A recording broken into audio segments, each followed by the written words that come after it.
Oh, well, hi everybody. Welcome to Stratosphere Lounge, episode number 107. I'm your host, Bill Whittle, with a real action-packed adventure show tonight, obviously, because while we often just do a grab bag show and just take general questions, which is always fun and always different, tonight we're going to be talking pretty much exclusively about the Paris attacks, Syrian refugees, the whole question of Islam in America. Needless to say, there's going to be a lot of heavy lifting I'm going to be doing on that.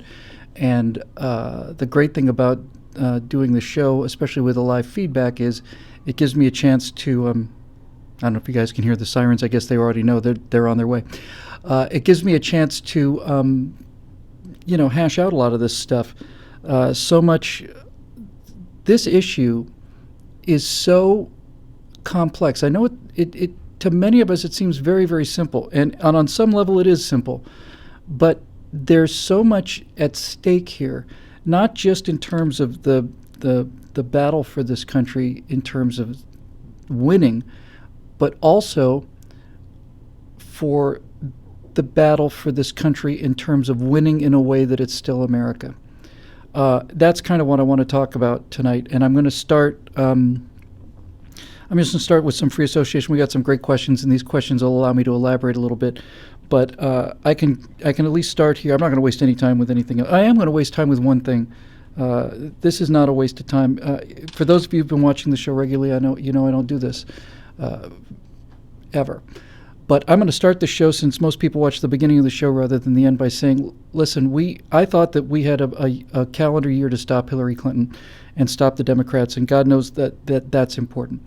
But after what we're seeing, not just the Paris attacks, but what we're seeing in Europe, I'm going to do something I haven't done before, and I'm going to do it right at the beginning of the show. We need members. I'm going to be bringing this Firewall series back, and it is going to be... I just can't afford to do it. We got paid to do it before. I've been trying like the devil to get... backers, and there's some of that stuff in progress, and I keep hearing that we're going to get, oh yeah, this is all going to happen, it's going to happen. Time is running out. People who watch not just the Paris attacks, but who watch what's happening in Europe and what they are concerned about happening in this country know that the hour is late, and it's much later than I thought. So I'm going to just come out and make a direct appeal. The membership allows me not only to do the firewalls, but it allows me to promote the firewalls. The one thing I learned from the last set of go-round with Truth Revolt was, if I do a video and it goes out there, it might, depending on the links, it might get 50,000 views, 60,000 views. If you put $1,000 of promotion behind it, it goes to 400,000 views. And if you put $3,000 of promotion behind it, it goes to millions of views. And then you can actually get the needle moved. So I'm not asking this for myself. I'm asking this because, as we're going to discuss tonight, this is not just a battle of civilizations. It's a battle of stories. It's a battle of narratives. And I am a genuinely modest person because I've had enough arrogance beaten out of me over the course of my life. But I'm here to tell you, I think I can tell the best story out there, and I think this is the best political messaging in the country. And if you've been a viewer, the Stratosphere Loungers who are watching live are all hardcore people. But if you're somebody who's watching on YouTube and you've been appreciating the work we do, if you could go to billwhittle.com and become a member, I'm telling you, we need the support, and we need it now because time is short, and we've got to get into this fight. I can only do what I can do by myself. I'm not a wealthy guy, and I don't have tremendous resources, and I need them. So that's the first commercial I think I've ever put on a Stratosphere Lounge after 107 episodes, and I want to put it at the front because I'm telling you, we don't have a whole lot of time in order to turn this around. So anything you could do to help would be greatly appreciated by me and hopefully by the country. I know that sounds arrogant. I certainly don't intend it to be. I just think that somebody's got to tell this story, and that's all I want to say about that. So thank you for your patience. For those of you who are already members, God knows the support that you've given me over the years, and in terms of your unique benefits, you haven't gotten a whole lot out of it, and we're going to be changing that a little bit. But I want to thank you for that. There's one more thing I'll say before I launch into this thing. We got a very busy busy night tonight. We are going to be doing some more programming. We've just we got ahead of our time over targets, which is members only content. It's 3-minute question. Countdown clock starts at 3 minutes, and then it runs down to 0. And I have a 3-minute thing, and questions come from members, and we answer whatever questions you want.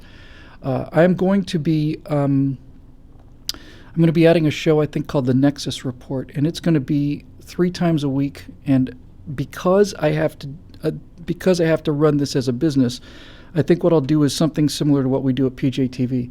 I think I will do if I do 3 of them a week, I will make at least 1 or 2 available to the public, but at least 1 or 2, I haven't decided yet, will be members only.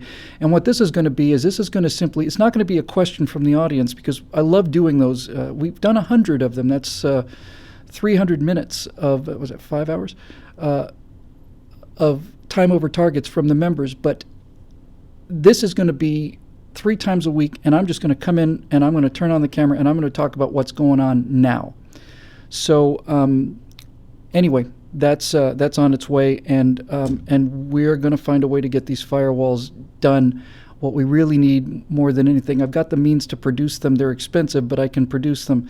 We need them. We need the means to promote them, because the one thing I learned, it's like, it's great to do a tremendous video, and those of you who are fans and have been following me for a long time say it's really important work, and I certainly like to think that it is. But if it's not seen by anybody, it doesn't do any good. So a lot of it is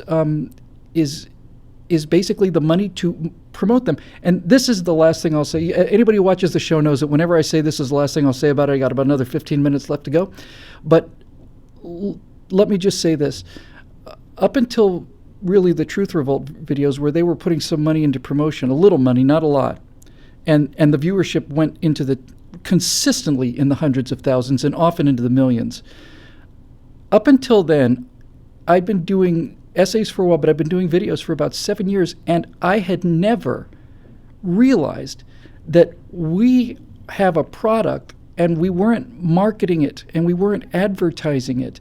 And in a way, it suddenly dawned on me, it's like if I was selling Nike shoes and I thought I had the greatest shoes in the world, and I didn't have any advertising money or any marketing money, and I just basically left them outside the factory and hope that somebody will come by and buy them. That's kind of what we were doing before. We really need to get this message out there, and I really need your help. So enough of the commercial, and thank you again for your membership, those of you that are members. And I know times are tough, and I know that not everybody can do it. We're also going to set up, I think, a donation thing, because I know a lot of people don't like the recurring membership thing or whatever, so we're going to get this going. And by the way, I'll post a link back on the Facebook page tomorrow. We have a newsletter that goes out not too frequently, and it's absolutely free. And if you sign up for the newsletter, you get the ebook Best of Afterburner Volume 1, and you just download it. So I'll promote that tomorrow. Enough of the commercial. I wouldn't have done it if it wasn't important. Thank you very much for your time and your patience on that one. So let's get rolling. Okay, look. We have an incredibly complex issue here when we're talking about Islam in America, because what we're seeing in Paris, the Paris attacks and 9/11 attacks and the refugee crisis and all the rest, it's all the same issue. It's all the same problem. And we can talk about things like limiting or banning Syrian refugees, or we can talk about bombing the daylights out of ISIS, and we'll talk about all of this tonight. But we can't do anything unless we get to the fundamentals and really understand what we're talking about. So as I see things, let me get to the fundamentals. I want to say one more caveat before we get started here. I get to watch the comment streams, and like you, I am so alarmed, I'm so disgusted, I'm so full of despair sometimes that when I hear something that doesn't sound quite right, I just want to go off. I'm going to ask for your patience tonight here, okay? There's going to be some things that may sound a little funny, it may sound a little bit like, well, where's he going with this? Just let me finish, please. This is important. So let's get started. There are 2 fundamental premises that we have to understand if we're going to have any chance to solve this problem and win this conflict, because it is a conflict of civilizations. It's not a war of civilizations, but it is a conflict of worldviews, and they're very different worldviews, and they're antithetical worldviews. And so we have to get down to the brass tacks, and there's two things I want to say. Oh, thank you so much, Victoria. BillWhittle.com is where you can go for your membership thing. Duh, just dumb as a box of hammers. All right, so here's the thing. I think there are two fundamental things that we need to understand, and if we don't understand them, then nothing else makes sense. The first thing that we have to understand is that when they talk about radical Islam, when they talk about the terrorists hijacking the religion of peace, that is a lie. It's just not true. It is absolutely true that the huge majority of Muslims in the world are peaceful, kind, decent people. We have millions of them in this country. I've met many of them. They're studying to be doctors. They're as lovely as they can be. They're family people. But the fundamental thing we have to understand is we have to start here. The people who are nonviolent are the apostates. The religion calls for conquest, murder, and violence. If you read the Quran, you know that it is an instruction manual for conquest, slavery, and domination. And if we don't start from this, clear understanding that it is the moderate Muslims who are the ones who are not actually following the dictates of Islam, we're not going to get anywhere. We're not going to even get started. All right, we have to absolutely understand that these people in ISIS have the ability to say to moderate Muslims, what does the Quran say? What does the Quran say about homosexuals? What does the Quran say about the rights of women? What does the Quran say about conquest? What does the Quran say about the infidels? The reason that ISIS is growing is because they are, in fact, following the tenets of the religion as it was laid down. If we don't start with that premise, if we continue to say that, these are just some people that have hijacked the religion of peace, then we have got no chance to win this battle at all. None. Zero. So that's the first premise we have to understand. We have to understand that the moderate Muslims, who are in fact the huge majority of the Muslim population, and who in most cases, in fact in virtually all cases, are terrific people, they are not the people. They are not the ones. They are the ones who've hijacked the religion. It's the extremists that are following the instructions of the Quran. And if we don't start there, we're done. So every time I hear these guys saying, oh, no, these are just extremists that have hijacked the religion of peace, it's a lie. It's not true. It's not a religion of peace. It's a religion of submission. Islam, right after 9/11, you'd hear these people saying, Islam is a religion of peace. The word Islam means peace. That's a straight, bald-faced lie. The word Islam means submission. It means submission. And there is the Dar al-Islam and the Dar forgotten it. The Muslim religion divides the world into two camps. There's the House of Islam, which is the house of peace and submission, and the house of war. If you're not in the house of submission, you're in the house of war. Somebody's going to tell me what the other Dar is. I used to know it. So, look, we cannot begin to talk about this issue if we do not understand that it is the radicals who are following the tenets of the Quran as the Quran is written. And as a quick aside, for those of you who say, no, the Quran is filled with all these lovely verses about being kind to people. One of the fundamental things you need to understand about this religion is this concept of abrogation. I'm not going to spend a lot of time on this. There are people far more versed than I am in this. But essentially, the concept of abrogation in the Quran says that if there is a surah or verse in the Quran that contradicts another surah or verse in the Quran, then the one that was written later takes precedent over the one that's written first. It abrogates it. It disqualifies it.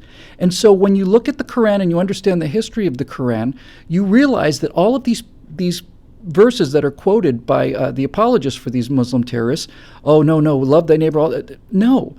They happened earlier in I think it was the Medina period of the Quran, and as the Quran was written over time, as Muhammad continued his conquest, Muhammad became more and more bloodthirsty and more insane, frankly, in my opinion. So to make as simple as I can, if there's a verse that says, love the infidel as you would love yourself, and another verse that says, chop off the head of the infidel wherever you see him, If the verse that says chop off the head of the infidel wherever you see him was written after the one that says love the infidel as yourself, and I'm not aware that they ever wrote that, by the way, in the Quran, then the second verse abrogates, it negates the first one. It simply disqualifies it. So when people start, when Daralab, I think, yes, thank you. So when people start saying, no, there's all these lovely verses about peace, love, and happiness in the Quran. First of all, many of those verses apply specifically to Muslims and not to anybody else. But more importantly, if there is a verse that says one thing and a verse that says the other, then the question is which one was written later. And as it turns out, all of the violence, all of the calls to murder, all of the slavery, all of the instructions, hudna, jihad, all this stuff, all happened later as Muhammad got more and more successful. So we have to start here. We have to start here. Now, that's the first premise that we have to start with, is that idea of the fact that it is the moderate Muslims who are not obeying the conventions of their religion, in the same way, by the way, not to single Muslims out, in the same way that virtually all of the Jews in America don't observe the Sabbath. I know a few Orthodox Jews who can't ride an elevator, can't use a microphone, in the same way that many, many, many Jews are not observant of the actual laws that are written in the Torah and the Talmud, and yet are perfectly good Jews, and they're perfectly good believers, and they're lovely, decent people, they are also not obeying the strict commands of their religion. Judaism calls for people to wear beards. You shall not take a blade to your face. Some people kind of finesse it, saying, well, a razor's not really a blade. I'm not shaving, I'm using it. My point is, modern Jews are not, most of them, with the exception of the Orthodox Jews, most of them are not constrained by what the religion says. But the religion does say that, right? It does say it. So if you have a radical coming to you and say, this is what the book says, they've got an argument. We clear on this? ISIS has an argument. ISIS can go to moderate Muslims and say, you are not real Muslims, and the reason you're not is because of this, and this.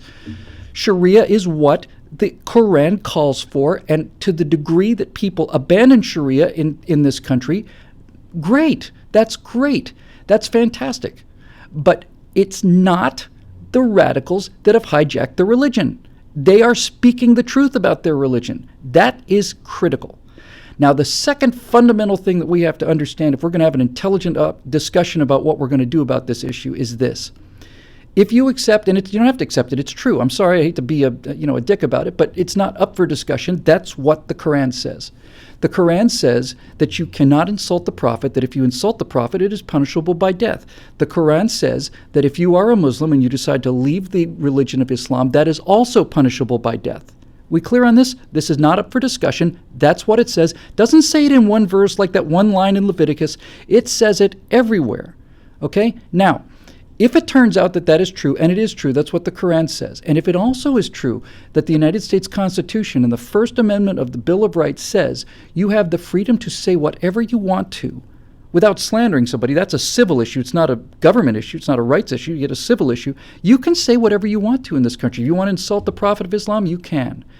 If it also is true that the First Amendment protects your right to religion, and the First Amendment says you can become a member of any religion you want to, you can leave a religion. You don't have to have a religion. It's entirely up to you.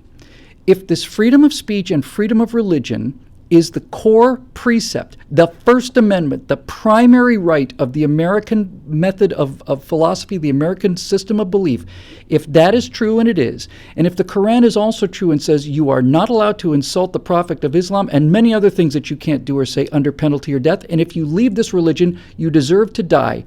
These two things are not just incompatible, they are antithetical. They are directly opposed to each other, and there's no way to square this circle. You can't have it both ways. There's no middle ground. You don't get to murder homosexuals on Tuesdays, Wednesdays, and Thursdays and leave them alone on the rest of the week. There's no halfway between free speech. There's no halfway between a death sentence.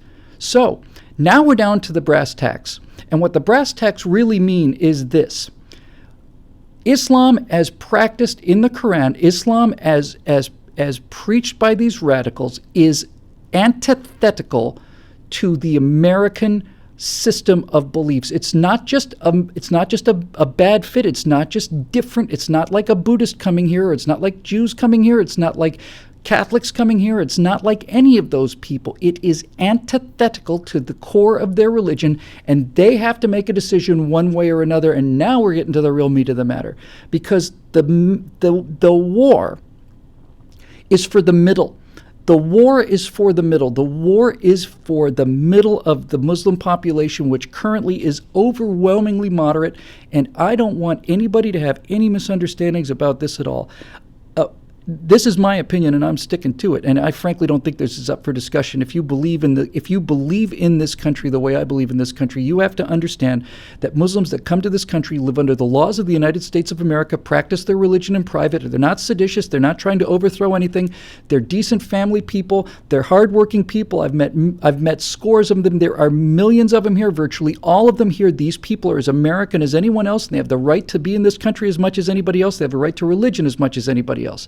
I cannot say that enough. You're going to say it all day. I'm just going to take that as read, okay? That is a fundamental belief in American system, and if we lose that, we've lost our soul and we're not worth saving. If we decide to prosecute or persecute the people who have done nothing wrong, we're not America anymore. Right? We have got to start with this position, and now we can actually start to get down to what we actually have to do. Because the left says, as always, they want to demonize everything. They want to say, well, you're trying to block Syrian refugees because you hate Islam, and you're trying to do this because you hate Islam, and you're racist, and you're all this other stuff, right? Look, we have had waves and waves and waves of immigrants into this country and refugees into this country, and prior to Islam, we haven't had any of them, none of them, the Chinese, the Italians, when this country was founded by the British and the Irish began to immigrate, there was enormous backlash, a great deal of rage and violence, that the Catholics were going to come in and ruin everything. But the difference between Catholicism and Protestantism is not antithetical to the U.S. Constitution. Likewise, when the Italians came in, more Catholics coming in. Did that mean that you couldn't be a Catholic and an American? No, it didn't mean that at all. When all of the Chinese come in, and all of the Asian immigrants coming in with Buddhism, is that antithetical to American values? Not at all. Not at all. None. But this religion is. It is. It is antithetical to American values, and everybody understands this. It's not up for discussion. So the big question is, when a Muslim decides to come to this country and live here, they have to make a decision. And that decision is, are we going to pick American values or are we going to pick Islamic values? We have to pick one, because we can't do both as the Quran and the Constitution are written. And as it turns out, the huge majority of Muslims make that decision every day, and they're fine. They're perfectly fine. They're lovely people. They have decided that they don't need to overthrow this government. They've decided that they don't need to throw acid in their daughters' faces. They've decided that they don't have to perform genital mutilation on their kids. They've decided that they don't have to cut off hands for thievery. They've decided that they don't have to throw homosexuals off a building or crush them. They don't have to murder the infidel. They don't have to do any of that stuff. They've made a decision, and it's not just America, it's in the West in general, made a decision to take Western values over the Islamic values as they're written. And this is where the battle is, because what ISIS is trying to do is ISIS is trying to provoke the kind of backlash that is going to take the middle of the Muslims in the world and move them towards the radicals. That's why the left says, well, we can't fight them. You see, if we fight them, they just win. They want us to fight them. So every time we fight them, every time we fight back, they win and we lose. That's pathological insanity. It's suicide. I'm going to show you how we can fight these people and beat them and win. But this idea that by fighting back, we are somehow just somehow racist or Islamophobic, that ridiculous word. No. There is a significant percentage of the Islamic population that is calling for a worldwide caliphate. They're using terror to intimidate the West. They're using their birth rate to outgrow the West. They're going to outvote the West, if nothing else. They won't wait that long, because they never wait that long. They're too violent, these radicals. So here's the point I'm trying to make, the mega point. Okay, here's really where the fight is. Let's take a look at Europe, because Europe is much further down the road than we are. They've been admitting these Muslim populations for 20 or 30 years now. In France, these banlieues, these ghettos, basically, these all-Muslim enclaves, have been there for 20 years.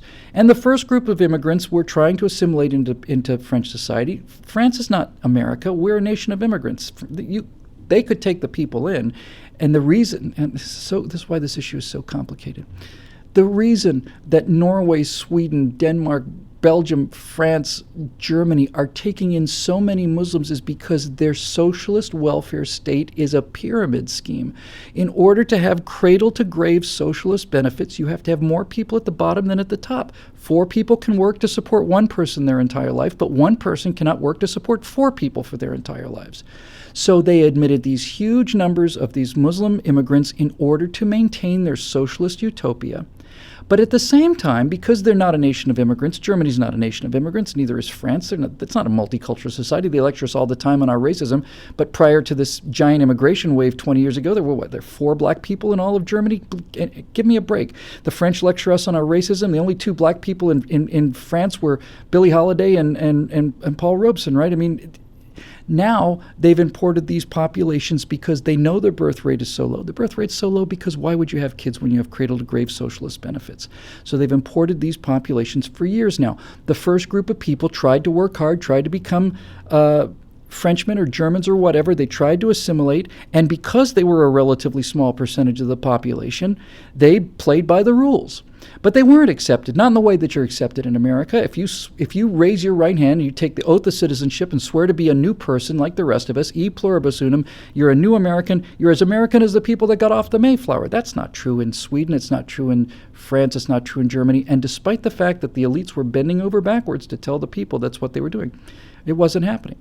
And so as time went on, these little enclaves became more and more self-contained, and basically, going back to the example of France did to their Muslim population what we do to our black population, which is we bribe them with money so that they don't riot and kill everybody.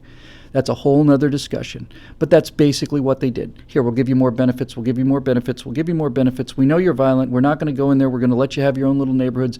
And the police go in there to arrest a rapist, and the next thing you know, the entire community comes out, and then 4 police cars are hightailing it out of there, and everybody's throwing rocks at them, and they're screaming Allahu Akbar, and they get more and more confident, they get more and more radicalized, they get more and more sure they're going to win, and when the police hightail it and don't come back with armored personnel carriers, they know who's going to win. So here's the mega theory. This is my mega theory and essentially my mega strategy. Most people want to live their lives in peace, and this is true for Muslims as true as it is for anybody else. So the question is, what happens to the middle? What happens not just to the middle of Muslims, what happens to the middle of society? If you have a narrative which is the radical Islam narrative, and you have against it the narrative which in this country is still pretty strong, the American dream narrative, live your life, knock yourself out, go as far as you can. That's why we're not in the kind of trouble that Europe is in yet.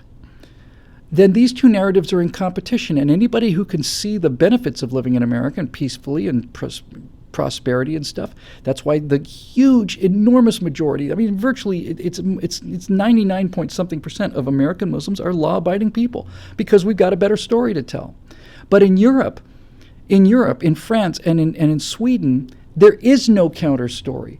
There's only the jihadi story. And every single time that the West backs up, every single time that they surrender, you have to ask yourself, if you are a moderate, you have to ask yourself, what is going to happen? What side should I be on? If in Sweden these rapes can continue, and the response of the Swedes is not to crack down on these people and put them in jail and deport them, but to basically say, you know what, Swedish women, maybe we shouldn't dress so provocatively. You know, it's a cultural thing. You know, maybe we should let the worst possible thing that can happen to a woman other than being killed, and you may want to make the case it's worse than being killed, we're going to allow that to happen to our own women because we're so terrified of these people and we need them so badly. What does that say to the moderates in that society? What does it say to the moderate Muslims? What does it say about who they think is going to win? So if there's a narrative on one side, which is the jihadi narrative, and there's no narrative on the other side at all, where do you think the middle's going to go? Of course they're going to go to the jihadis. Of course they are, even though they're not inclined to do that. So When we talk about fighting back against ISIS, it's not just bombing them into the Stone Age, which I am about to get into and I am 100% in favor of. But you cannot, again, the example of Europe is much clearer than America, although God knows we're heading that way. If you are basically saying to the jihadis, to the radicals, if the radicals can stone a police car or 6 police cars or 5, I've seen it with my own eyes. If the police can come into a neighborhood to make an arrest, and instead of them making an arrest, they are chased out of their own sovereign French soil by these radical, young, bored, angry, furious, desperate Muslim men. If the police hightail it out of there while rocks are being thrown at them and everybody's screaming Allahu Akbar, it not only emboldens the radicals, obviously, what do you think it does to the moderates? If you are a moderate in that society, what side do you think is going to win? And furthermore, it's not just a cold calculation, well, I suppose the jihadis are going to win, I'm going to get on their side. If the French people are not standing up for their own laws, if they're not willing to enforce their own laws, if they're not willing to support their own culture, if it turns out, I forget where it was oh God, it was one of the Scandinavian countries, maybe it was Britain, I don't think it was Britain, but where the first gay woman archbishop says, we're going to take crosses down from the churches, we're going to take our crosses down because it might offend the Muslims. What does that say to a moderate Muslim in terms of which way this thing is going to go? Right? What do you think they're going to do? So my entire point here is, aside from the military stuff, which we're going to get to in a minute, if we don't tell a better story, look, it's not a question of stories. If we don't believe in ourselves, and they do, who do you think's going to win? Why do you think so many Westerners are joining ISIS? Why do you think so many Americans, not huge numbers yet, but so many Brits and Frenchmen and Germans, why do you think these people are going to a hellhole, changing their religion, growing beards, and fighting for ISIS? Why do you think that is? I'll tell you why it is. The reason it's so much more prevalent in Europe than it is in America is because ISIS believes in something and Europeans don't believe in anything. They don't believe in themselves. They will not defend their culture. They show it all the time. And so, what would you do? On some level, when I think about this president, I think about, and we'll get to him too, when I think about the surrender and I think about the self-hatred and the constant lecturing about how bad we're, on some level it makes me want to go join ISIS. It's like, I want to be around people who believe in something and are ready to fight for it. I want to believe in something, I want to fight for it. So, there it is. We not only have to perform these military strikes on these people, which is a lot easier than people think it is, but we also have to understand that if we're not ready to stand up for our civilization, then the people that are trying to destroy our civilization are going to win all of the middle. It's just a matter of time. And one of the things we have to look at is this birth rate issue. That's a whole other story. I'll get to that when we get to the questions. That's my mega theory, right? We can win this thing, and I mean win it permanently, because it is a clash of civilizations. It's the 21st century versus the 7th. It's freedom of thought, freedom of belief, it's freedom of action, it's individual responsibility, and it's equality for women and homosexuals and all the rest against a 7th century barbaric, brutal, murderous regime that's not only at war with America, it's also at war with Germany, and it's at war with France, it's at war with England, it's at war with Belgium, it's at war with Holland, it's at war with India, it's at war with all the countries in Africa, it's at war with China, it's at war with Russia, it's at war with everybody. One of these two things is going to have to win. And the one that's going to win is going to be the one that tells the best story about themselves, that is the most compelling vision. And if the President of the United States gets up in front of the United Nations and says that the future does not belong to those who insult the Prophet of Islam, he has basically said that he's on the side of the Muslims. Because these are antithetical beliefs. Can I insult does my First Amendment right to insult Muhammad exist? Yes or no? And if the president says no, the future does not belong to you who wants to insult Islam, then he's basically saying the future belongs to those people who don't insult the Prophet of Islam, and those are the Muslims. And so if you don't think that this affects the way people in this country think, if you don't think that if you don't think that we're not ready to defend ourselves, then what would you do? What would you do? There's the problem in a nutshell. So we have a military solution, we have a political solution. So let's get down to some questions because I think they cover pretty much everything. Who was that? David DiNardo just said, news headline, Bill Whittle wants to join ISIS. Here's another news headline for you. Bill Whittle wishes Vladimir Putin was president of the United States instead of this guy. Putin's a murderer, and he's a cutthroat, and he's a vicious, awful man. He loves his country, and he's ready to defend it, and he understands it, and he's not afraid of reality, and he's ready to act, and he's an actual man. Take Netanyahu, frankly. Let's get started. That was a fun little session. All right, so Trey Lyles asks, is Islam a religion of peace? It is a religion of peace if you're Islamic. But if you're not, then it's a religion of conquest and slavery and murder. Islam means submission. If you submit to Islam, you got nothing to worry about. Although you're constantly called to jihad. If you pray to Mecca 5 times a day, and if you wash according to their standards, and if you eat the halal food, and if you follow the instructions on how to beat your wife, and if you are ready to murder your daughter because she was raped by your uncle and dishonored the family, and if you're ready to do all these other things, then you can live in peace in Islam. But if you don't believe in these things, then Islam is a religion of war. It's a religion of conquest. It's a religion of... Islam is not a religion, just a religion. It is unique in the world, in my opinion. I think it's unique in the world that it is not just a religion, it's also a state, and it's also a belief system. It's an instruction manual for how to live your daily life, and so on. So, if you are Islamic, then you are in the house of submission, and life is peaceful. And if you're not, then you must be converted or killed. I'm not making this up, I'm not making this up. I'm not putting the words in people's mouths. That's what the book says, okay? To the degree that people ignore the book, I think that's wonderful, but that's what the book says. And it doesn't just say it in one place. Like I said, there's one line in the Old Testament in Leviticus that talks about homosexuality, but that is not what the Quran is. I've read the Quran, and let me tell you something, folks. It's unreadable. It is not filled with allegorical stories and beautiful tales and things of like the prodigal son it's an instruction manual. Here's how you handle the conquest. Here's how you can lie to the enemy. It's appalling. It's appalling. I'm going to just get to this real quick because I don't want to forget it. It's just an interesting little sideline. We did 3 trifectas on Paris, and they were great. Posted one yesterday, posting one tomorrow, and I think all of them were just terrific. And I asked Scott Ott about this. He's such a great guy. He's a brilliant guy. And I said, Scott, let me ask you. You're a very religious guy. You have a very profound understanding of the Constitution and the founders. So, let me ask you a question. Does an American Muslim, a U.S. citizen, does an American Muslim have the right to call for Sharia? Is that part of his First Amendment rights, or is it sedition? What is it? And Scott is just so profound. He said, no, they absolutely have the right to call for Sharia.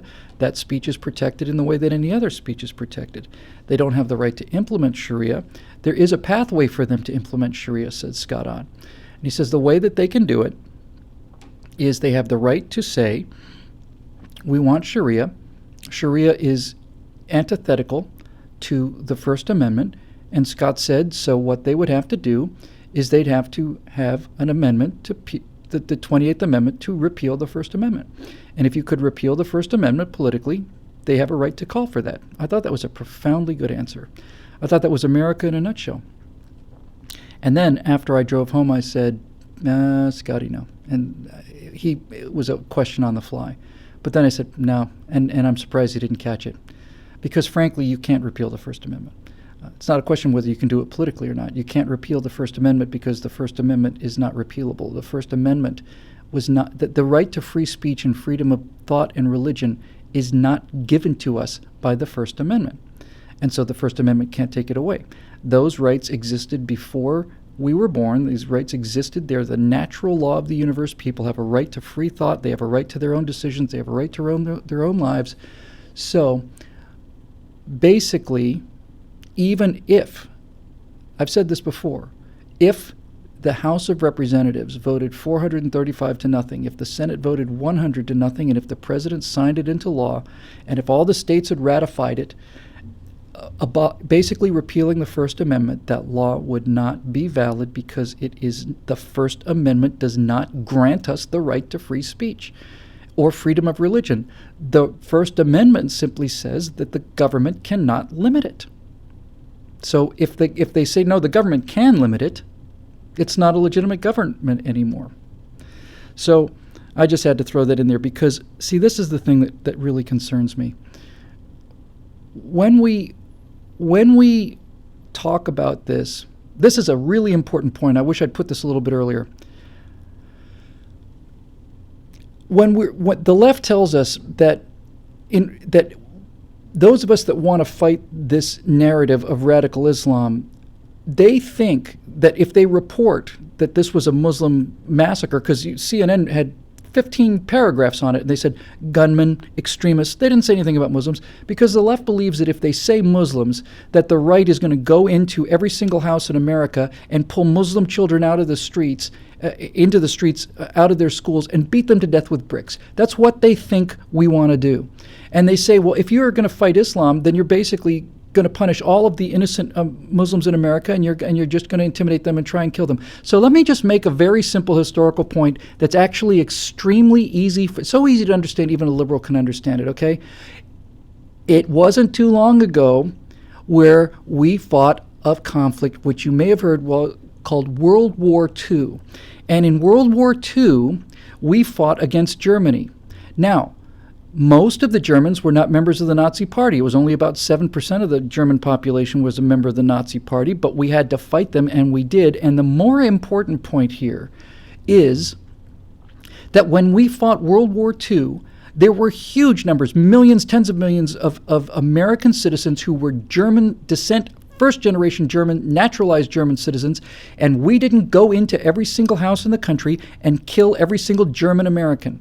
The patron saint of the liberals, that the God who descended from the earth, Franklin Delano Roosevelt, decided to inter Japanese citizens who had done nothing wrong whatsoever. He decided to put them into concentration camps when they were American citizens and they were as patriotic as anybody else. And so we didn't go through the country and kill every single Japanese person in the country because we were at war with Japan. And we didn't have to kill every single Italian in America to go fight the Italians and fight Mussolini. So this idea that because we're going to go and fight these radicals means that we're suddenly going to just beat the daylights out of or expel or murder all of the domestic Muslims is just plain bullshit, frankly. It's just not true. And it's typical of the left to try to take these kind of arguments and turn them into this sort of thing where it's just ridiculous. Likewise, you're hearing, well, back during 1939, most Americans didn't want to admit Jewish immigrants either. That's true. Once again, the patron saint of the liberals, Franklin Delano Roosevelt, turned this boatload of Jews away, and they're saying, see, it's the same thing with the Syrians. You people are just so xenophobic. There's a few differences here, obviously. The first difference, of course, is that the Jews that were turned away in 1939 were not at war with America. They weren't blowing up American bases. These Jews that were trying to escape from Germany weren't massacring Americans everywhere they saw them. So that's the first thing. And the second thing is these people were basically Westerners. They were people who understood Western culture. They were not antithetical to Western culture. You can't compare the two things. It's ridiculous. It's absolutely ridiculous. It's nuts. So, where was I? Is religion a religion of peace? Yes, it's a religion of peace if you're Islamic. If you're not, you're going to be fought. And as I said, they're at war everywhere, right? They're at war everywhere. We're not at war with Buddhists. We're not at war with Confucians. We're not at war with animists in Africa. We're not at war with the Jews. We're not at war with atheists in China. We're not at war with, pick one. We're not at war with anybody. But Islam is at war with all of them at the same time. That's a data point. Samuel Martin says, why don't we just bomb their ass back to the Stone Age? Samuel, I had this thought. I think I said it on one of these trifecta segments. Let me make this crystal clear. There's a very simple answer for why we're not destroying ISIS in a weekend. And the answer is because Barack Obama will not launch a war against Islam. He won't do it. People ask, is the president a Muslim? He's not a Muslim. He's an Obamaist. He's an Obamaist. That's all he is. He's one giant ball of narcissism. Now, with that said, he is without question a Muslim sympathizer. A Muslim synthesizer, that'd be awesome. Be a great little rock band. You could do the call to prayer with a moog or something. No, he's a Muslim sympathizer, and he grew up in Indonesia. He said the call to prayer in the morning is the most moving sound he's ever heard, and I believe him. But to say that he's a Muslim is to imply that 5 times a day he gets down and worships Mecca, and to suggest that, that he only eats halal food. No, he's not a Muslim. He's a Muslim sympathizer. He is the product of Muslim parents. His father was a Kenyan socialist. His second father was an Indonesian Muslim. He grew up in madrasas. He went to school in these Muslim schools, and he went to a school in Indonesia, which is the most mild form of Islam, by the way, and that's what he thinks Islam is. He thinks it's Indonesia. It's not just Indonesia. It's also Saudi Arabia, Iran, and Syria. But he can't make that connection.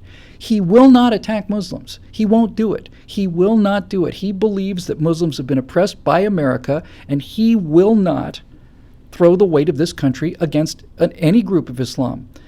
Now, in answer to your question, why don't we bomb their ass back to the Stone Age, I am convinced this is a really critical point too. If you want to know what our strategy with ISIS is, in my opinion, our strategy with ISIS is this president is hurting them as little as possible and still survive in office. We crystal clear on this? He's doing as little as he can to make it look like he's doing something, but he's doing as little as he can, because if he wanted this to be over, we know that it could be over. And our great friend Viper Check there says you don't have to bomb them back into the Stone Age. They're already in the Stone Age. Nobody knows better than him. He knows that situation very, very well. But look, the difference between Al-Qaeda and ISIS is Al-Qaeda was a series of terror networks, and they worked undercover, and they basically were designed to cause terror and influence people and all the rest. ISIS, on the other hand, is ISIS holds territory. ISIS has a capital city. ISIS has convoys of trucks. ISIS has armored vehicles. ISIS has technicals with pickup trucks and machine guns on the back. ISIS has troops in the field. ISIS is an army. ISIS's strategy is to take territory and hold it. And the one thing the U.S. military is designed to do is to destroy vehicles and to destroy in-place positions, and we could do it. I keep saying we could do it in a weekend. That's a little silly. It would take us 2 weeks. Would take us 2 weeks. You heard recently there was like a convoy of 100 trucks moving down there. It's like, for God's sake. And then one spot of good news. Apparently, I don't know if it was one A-10. It might have taken 2 whole A-10s, but there was another convoy of some 100 vehicles full of fuel that they were using to sell for money. And you send a couple of warthogs down there, and suddenly that convoy doesn't exist anymore. Russia has hit them hard, but Russia has nothing like the capabilities we do. We heard that the French are attacking. And by the way, when the socialist president of France is tougher than the president of the United States of America, you have a pretty good idea of how screwed up this world is. So, what does that mean? It means that if we were to apply ourselves, we could end this situation with ISIS, as far as ISIS is concerned in the Middle East, in 2 weeks or less. And we wouldn't take a single casualty doing it either. I don't want to take any casualties doing it. We could do this with Predator strikes. We could do this with assets like A-10s. We don't have to worry about an Air Force. We don't have to worry much about a SAM, surface-to-air missile stuff. We pretty much own the air. And the big targets that aren't moving, we hit them with cruise missiles out of submarines or off of offshore assets, or we drop them from a B-52 or whatever we have to do.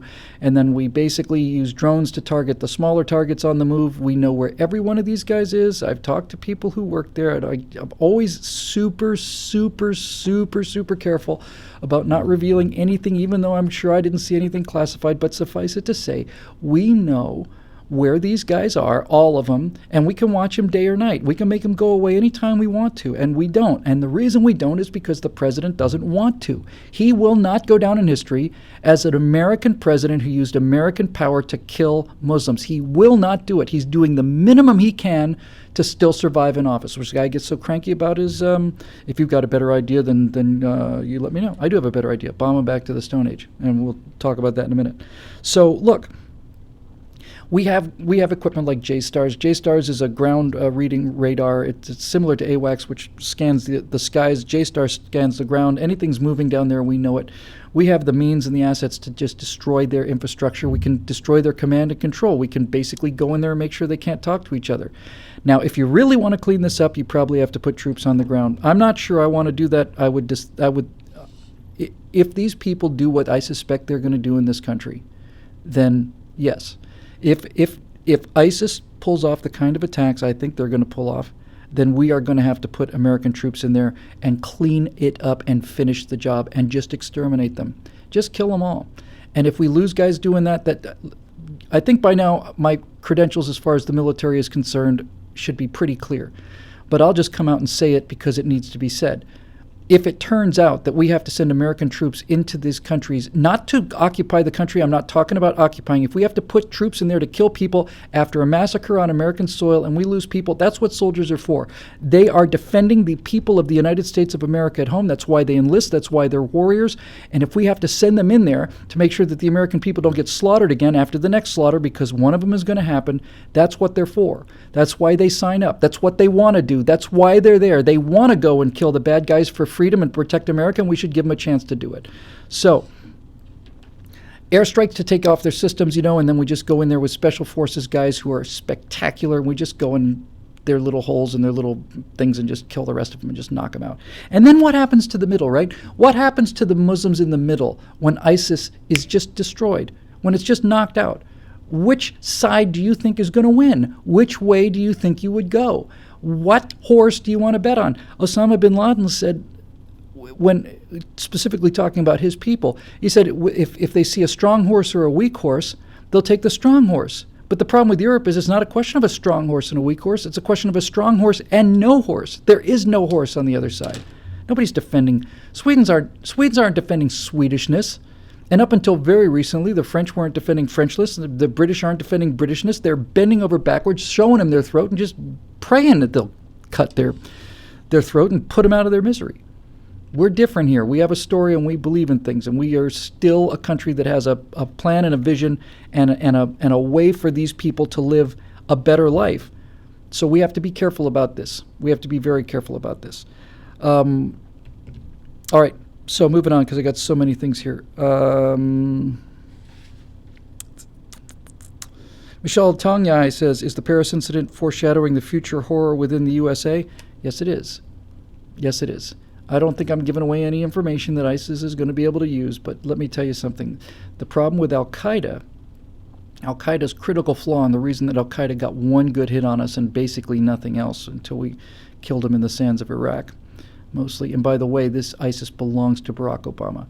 ISIS grew out of Al-Qaeda in Iraq. It's a direct result of Zarqawi, and we had won that war. The last 5 months of George Bush's term, the number of U.S. fatalities in Iraq was 0. We won the war. Barack Obama could not finish a status of forces agreement, left this huge power vacuum. Hillary Clinton goes into Libya, says, we came, we saw, they died. She had her big overthrow there. We overthrew Mubarak, who is a force of stability. And then we go with the red line in Syria. And this power vacuum and our ability to lose a war that we'd won is what created ISIS. And this is all on Barack Obama's plate, every single dime of it. So are there going to be attacks here? Yes, you bet there are going to be attacks here. And I'm concerned about this because I think ISIS is much smarter than Al-Qaeda. Al-Qaeda had this narcissistic addiction to the big attack, 9/11, the spectacular attack. One of the plots that were foiled was they had a plan to blow up 10 or 12 airliners at the same time over the Pacific and the Atlantic and just blow them up. They wanted the big spectacular things. They wanted the publicity. They thought that was the key. They're absolutely out of their minds. Like I said, I'm not thinking this is news to anybody.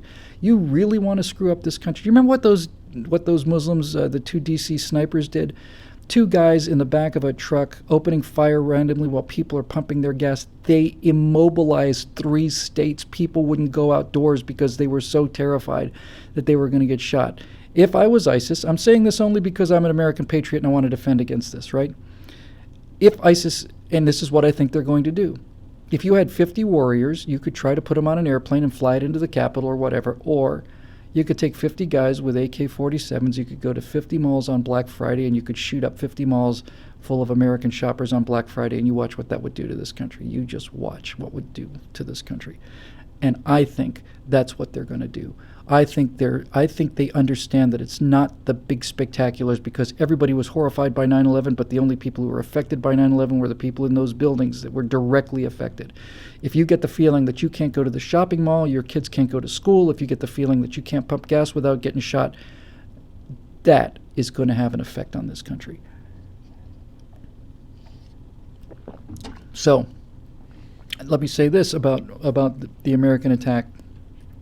I do think, however, that ISIS is smart enough to understand. I think they're very smart people. I think ISIS's strategy is pretty simple. ISIS is going to conquer Europe because they are convinced that Europe will not fight back. And so they're going to basically conquer Europe. Once they conquer Europe, either demographically or through intimidation or whatever, of all the things I saw during the last week, it's these guys basically, saying, your daughter is going to marry a Muslim man. Your daughter's going to be married to a bearded man. We're outbreeding you. We're outproducing you. Your son is going to be a Muslim. That made my blood run cold because I think they're right.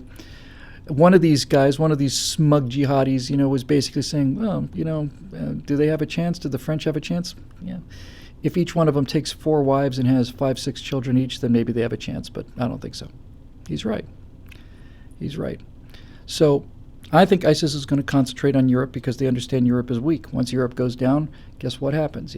If they take over either through the ballot box in 10 or 15 years, or if they just intimidate the people enough so that they just give up, because most people would rather submit than fight, especially over there because the fighters are over here. They left hundreds of years ago. Then you've got Europe with thousands of nuclear weapons. I don't know if they know how to use them, but that's not something I'm looking forward to.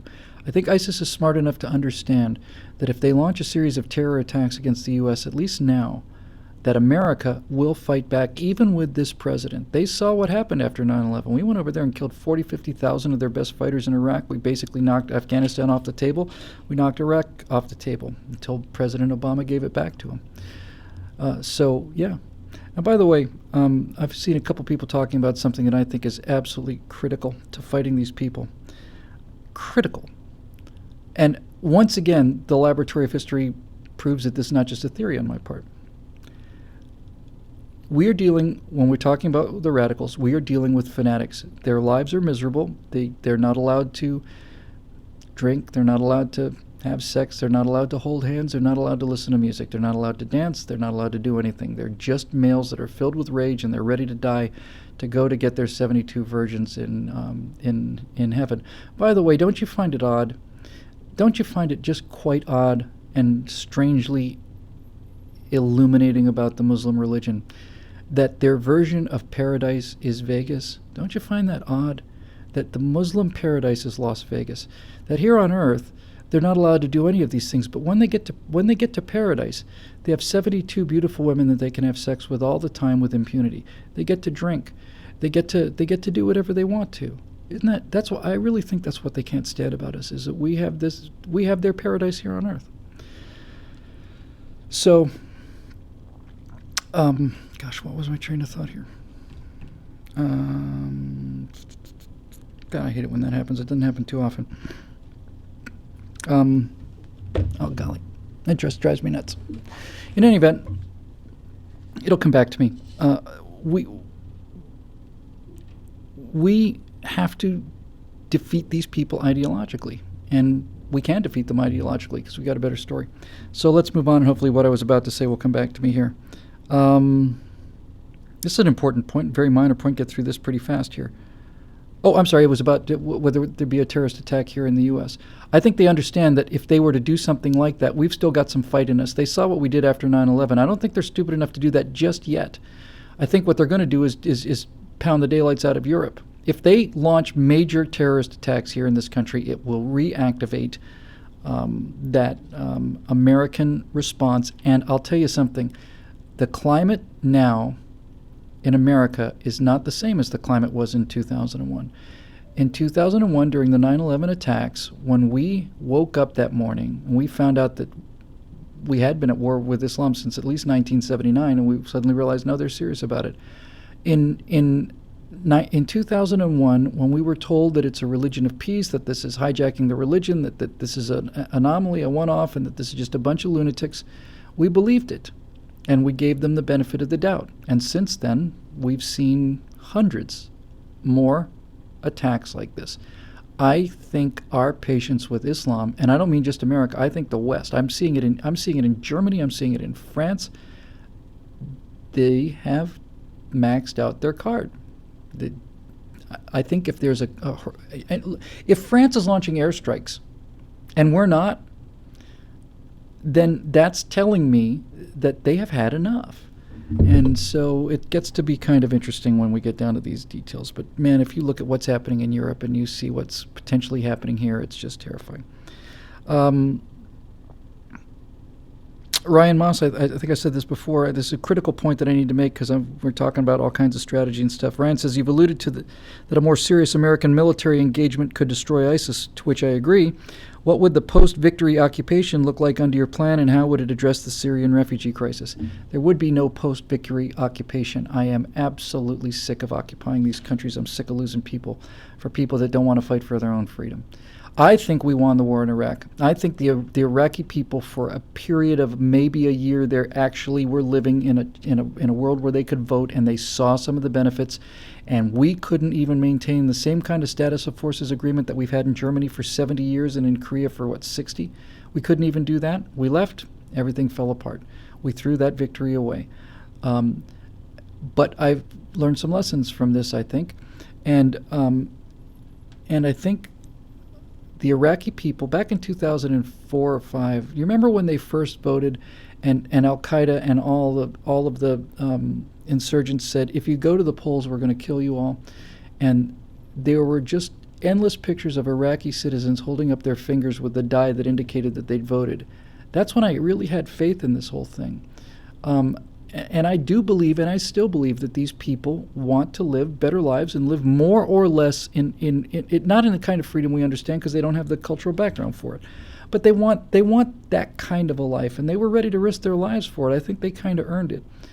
But when we leave, I thought going into Iraq was the right thing to do. I now realize it was a mistake, and the reason it was a mistake was because I forgot about Democrats. I thought that war was winnable. It was winnable, and it was won. Like I said, no casualties for the last 5 months. People had a functioning government. People were voting. And then I'd forgotten about Democrats. We fought the Vietnam War for 11 years. When it was over, after we decided to start bombing them where they lived, when it was over, they were back behind the original starting line, and South Vietnam was still independent and maybe corrupt, but still free. And then the Democrats came in 2 years later and destroyed the victory. Because it was a victory. It was a horrible, bloody, pointless victory, but if the war started in Vietnam with them north of the border and then invading the South, and if the war ends with them north of the border and the South is still free, that's a win. It's an awful, bloody, stupid win. It was a worst fought war in the history of this country, but it was a win. And then 2 years later, after Watergate, the Democrats just threw the win away. And they threw the win away in Iraq. So now I don't believe in this anymore, because while I do believe that it is possible to do some of these things, I don't believe that this half of the country, that this Democratic Party will ever let us win. We'll win, and then they'll throw the peace away. They'll throw it away. So, what does the post attack occupation look like? There is no occupation. This Colin Powell doctrine, I never believed. I never believed that we owed it to Iraq to rebuild Iraq. I just thought it was in our interest. Bush said, and I think he was right, we need to provide an example in the heart of the caliphate that people can live a different kind of life than the one that is being offered to them by Al-Qaeda. And I think we did it. I think we actually did it for a while. So now I realize that even if we were willing to do this, I have two fundamental problems with this. I do believe that on balance the Iraqi people had the courage to do this. I think the Iraqi people in large numbers risked their lives for freedom. A lot of these Iraqi soldiers were horribly tortured by the insurgents. I think they'd earned the freedom that we helped them get, and then we threw it away. But I'm not convinced that this is going on in the rest of the world. I'm not convinced that Syria is this. And this kind of gets to the refugee issue. Not just the Syrian refugees in general. I am very concerned about false information. We'd heard a lot of reports that many of these, if not most of these so-called refugees were combat-aged males. Then I saw reports that said, no, this isn't true. But let's just say for a moment that there are more males there than females or children. What does that say about somebody? What does it say about a 20-year-old man who comes here seeking asylum and doesn't bring his wife or his kids or his grandparents or his mother or whatever? What kind of person is that? What kind of person did he trample over women and children in order to get on the boat or the plane or whatever? Did he push them out of the way? Did he knock them down? If these were families, and I truly do not know the percentage of them that are families. Certainly many of them are families. But these guys who came here by themselves, these even if it's just one of them, if you're a fighting aged male and you're here by yourself, who did you leave behind and why? And what does that say about you? So I don't believe in an occupation anymore. I think the thing to do is just to hit them and mow the lawn. You hit them and you just incapacitate their structure militarily, and then you go in there and hit them again. You don't wait till they start attacking. You get on you man the outpost, right? You man the observation post. They're starting to gain a little strength. Fantastic. Boom. Let's go in there. We broke it, and we're not buying it. We broke it, and if it starts giving us trouble, we'll break it again, and we'll keep breaking it again, and we'll break it as long as we have to. And when you people stop attacking the rest of the world, then we'll stop breaking it. Because that's what you are. You're at war with the world. That's what your religion commands you to do. So, yeah, that's what I think. No occupation under any circumstances. If we have to put soldiers in there to clean them out, I'm in favor of that. They go in there, they kill these bastards, they get out. Walter Amita has a question I think is really profound and really on topic and really important. He says, I'm a refugee from Cuba and I don't want to kick the ladder down for anyone else, but these Syrian refugees are moved like cattle. How do we know they even want to come here like previous refugees such as my family that wanted to prosper in a new land? Is there a difference? This is a profound point. It's a profound point. These two terms are not, this is not an ironclad definition. I'm just going to use it as a shorthand. So let's just say there's a difference between a refugee and an immigrant. And let's say that the difference is that a refugee is running here from someplace else and an immigrant is running here to come here. This is a fundamental problem. When a person, and I don't care. I don't care. I would rather have a country that is 100% black, that we're American patriots, than this country that we have right now where half the country hates this country. It's got nothing to do with race. It's got nothing to do with ethnic origin. It's got nothing to do with religion. If you want to come to this country and you obey the laws and you stand in line, you do that, you're an American. You're as American as I am, or as American as anybody is. That's my core belief. That's my religious belief. I believe in this. I think it's noble and I think it's good. But you have to want to come here, and coming here is not just physically coming here. Coming here has historically meant not only coming to America, but abandoning the country that you came from. Not just physically abandoning it, mentally abandoning it, emotionally abandoning it, spiritually abandoning it. My grandfather came here from England in 1911, and when he got here, he wasn't here for the benefits, and he wasn't here to work for a while and go back to Britain. He came here to become an American, and this is the story of America, and that's why America has worked. That's why it's worked. But when you are sent here to a country that is antithetical to your religious beliefs, because we are, as a means of escape, and you're going to stay here forever, it makes me wonder, and I think this is the serious question we genuinely have a right to ask about these refugees from Muslim countries. If they are not coming here by choice, if they are not deciding to give up their Islamic Sharia beliefs and their fundamental beliefs to come to America and live as civilized people, if they're ready to do that, then stand in line and they're as welcome here as anybody else. But if they are being sent here to get away from the murder that their own religion and their own failed societies is determined that they have to leave, and they come to this country essentially against their will and are not interested in becoming Americans. They're just interested in getting away from all this killing and murder. You have to ask yourself, what does that do to their attitude? And what's interesting about this is that when you look at the history of these Muslim immigrants, it's when the population hits about 5 to 7% that they start getting to the point where they start asking for and then demanding their own rules. And by the time it's 10 or 20%, they're in full-blown riot mode because the radicals have the story. And this is why I'm concerned about all this stuff. I think the enormous majority of these Syrian refugees are innocent people, and I don't think they're terrorists. But that's not really the issue. The issue is, why are they here? And what do they expect to do once they're here? And what is the plan for them? Not only what is our plan for them, what is their plan for themselves?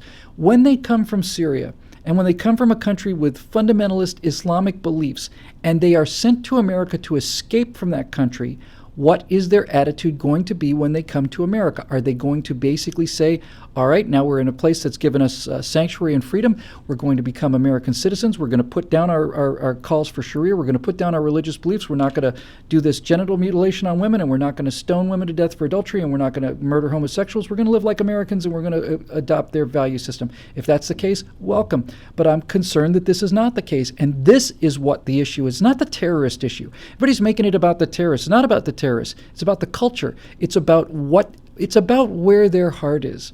It's about where their heart is. Why are you here?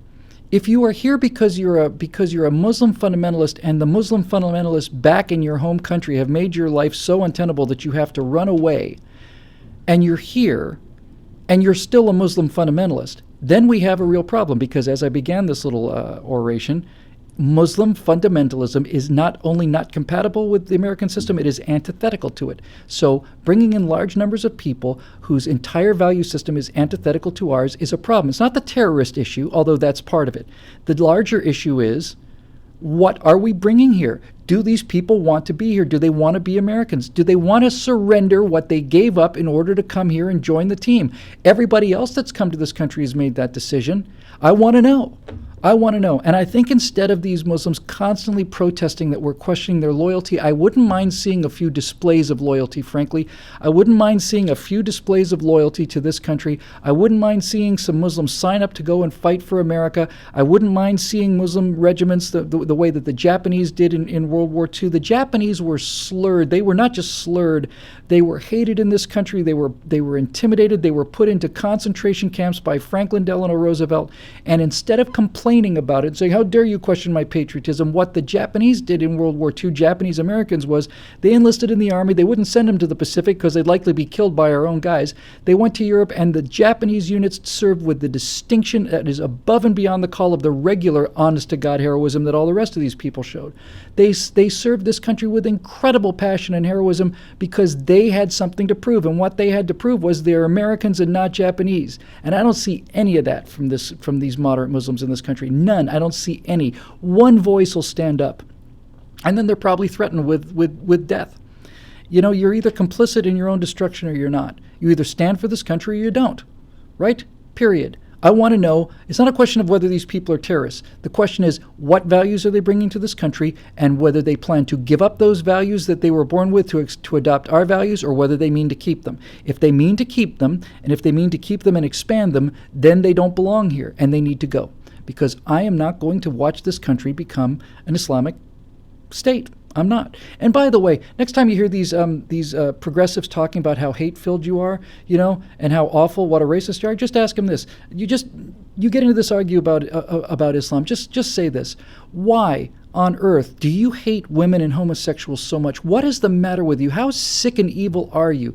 What do you mean? I'm a progressive. I love women and homosexuals. No, you don't. You don't. You are backing a religion that calls for the execution of homosexuals wherever they're found. You're backing a religion that treats women like cattle, that takes women PhDs and puts them in a sack. It's a religion that throws acid in the face of their daughters because they were raped by their uncles and therefore dishonored the family. You ask them why they support a religion that is so horrifically antithetical to women, homosexuals, and everything else that we value. Music, Please.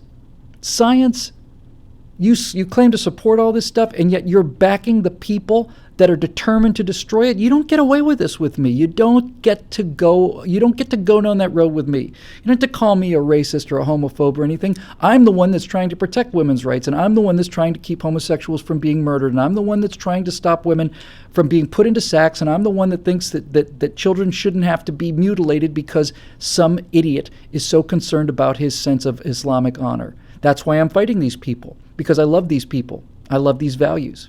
Just smack them in the face. Smack them in the face. Don't let them get away with it. If they are backing Islam over America, they're backing murder, they're backing genital mutilation, they're backing the murder of homosexuals, they're backing treating women like cattle, they're backing all of it. And you don't let them get away with it. Just don't.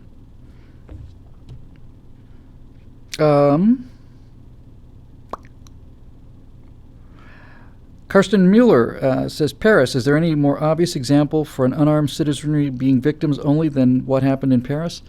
You know, I said it, I think, on one of the trifecta segments. That we shot 3 and they were great. I don't remember which one it was. It might have been mine, or maybe it was Scott Ott's. I think it might have been Scott's. Many of you have probably seen the footage of, it's taken in a back alley. It's behind the nightclub, and it's the fire exit into the alley. And you're looking down from a second or third story apartment, and you can see 3 or 4 dead bodies by the exit. People are running out of the building and going 2 ways down the alley, and towards the end of it, you can see people pulling either dead or badly wounded people down the street by the arms. There's blood trails on the street, and you can hear the gunfire, pop, pop, pop, pop, pop, pop. And I watched this video on camera, and I said something that I'm going to say again, and I said, looking down from your apartment at the scene of mass murder, and I was watching this and I said, this is why I own an AR-15 with a 5 power scope, because I am not going to sit still and watch people get murdered in front of my eyes. I think about this every day. I think about it every day. I think about the consequences of it, and I think about whether or not I would either rather go to jail or be killed or live with myself and that kind of cowardice. And I think by this point in my life, I know which one I would do. I'm not going to tell you that's what I would do. I understand completely that sometimes people talk a lot of big talk, and when the gunfire actually starts, they turn into absolute chickens, and I may be one of those guys. I've been good in emergencies so far, but I'm not going to tell you I would do this. I think I would, but I'm perfectly willing to have the humility to admit that my situation may change. But I will tell you this, watching that, I am telling you, my inclination and I'm firm belief, and I know myself pretty well by now, my firm belief would be that the second I saw that, I'd get that rifle out, and if I saw any of these guys come out the door, I'd drop them dead. And if after a few moments or a minute or so I realize the gunfire is going on inside there and they're not coming to the door, then I'm going to go down there with the rifle and I'm going to start shooting at these guys. I'm just not willing to watch people get murdered in front of my eyes. I'm not going to do it. I'm just not. I can't live with it. You know, I've accomplished a lot in my life, and there's worse ways to go than gunning down terrorists. You know, there's a horrible, horrible, horrible number of ways to go, and I could not imagine living with myself after the work I do and the things I talk about. I cannot imagine that the thought of living with myself, cowering in a corner and not doing anything, that's worse than dying to me. I would go down there and I'd start shooting back, and I think most of you would too. You know, I think most of you would too. And so, yes, you know, how many, you know, the great irony, well, so many ironies here. You know, Geraldo Rivera lost his mind over these gun control things and the shootings. He said the Second Amendment needs to be repealed. It's absolute savagery. And then we find out that his daughter was in the actual nightclub while the shooting was going on. And he's tearful on TV, and he's crying, and he's so upset. And I have sympathy for him. It's his daughter. And then finally it turns out she's okay, and they have a big teary reunion on TV, and it's a wonderful, soft moment. And I'm asking myself, Geraldo, does it ever, ever, ever occur to you, ever, that if there had been 1 or 2 armed people in that stadium, not only would your daughter's life have been saved, but many other lives would have been saved? Because even if you don't kill the guys, right? Even if you don't kill them, if you shoot back at a guy with a gun, he's going to stop murdering innocent people, and he's going to start shooting at you. And when he's shooting at you, instead of walking down the line, executing people in the back of the head, that gives a chance for those people to go back. You don't have to kill the guy. It'd be nice if you can, and that's why the 5-power scope is a lovely thing to have. But even if you are, even if you're shooting back at even if you're dropping fireworks, even if you go in there and start yelling at the guy, you're pulling their attention away from the murder, and you are saving lives. You're saving lots of lives. And Geraldo talks about guns like this is a problem. Do you think that these jihadis went and got their guns legally at a gun store in Plano, Texas? No, they got their guns smuggled in the same way they were smuggled in. And if there had been people who were armed in there and started shooting back, they don't have to kill the guys. All they have to do is make them duck. And then we duck, and they duck. And we fire rounds back and forth. And by the way, jihadis, and also for the we talk about the Banlieues and all this, there's a whole other episode here, but basically we have this exact same situation in our inner city. But let me just tell those of you out there who happen to be jihadis who are watching the show and who are ready to taste American blood because it's the sweetest according to the last of these ISIS things. Let me tell you something, okay? When we shoot, we don't shoot like this. We don't shoot like pa pa pa pa pa pa, and we don't shoot like this. We shoot like this. Right? We train. We know what we're doing. We don't spray and pray. You don't want to mess with us because we're out there practicing and we take it seriously. And I'm telling you, if these guys decide to launch this kind of attack I was talking about, shooting up malls and stuff, then everybody in this country who's got a half a spine is going to be carrying weapons, and these guys are going to be in for a bit of a surprise. They're going to be in for a bit of surprise. Well, we got a bunch here. We might have to make this a two-parter. Let's just keep going, whatever.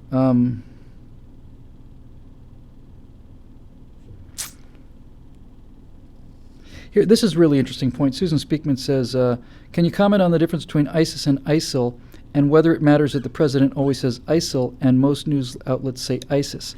I'm not really up on the details of this, but it does raise an interesting point that I do want to bring up.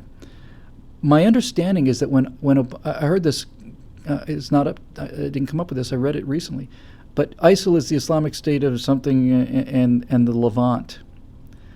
And then the Levant includes Israel. So basically when you say ISIL, you are legitimizing their claim to Israel. That's my understanding of it. But I think there's a much bigger point here. Now you'll hear Kerry say, and you're going to start hearing Obama say it, and you're going to start hearing Hillary Clinton say it, they're not going to refer to it as ISIS anymore. They're going to start referring to it as Daesh, I want to say DEARSH.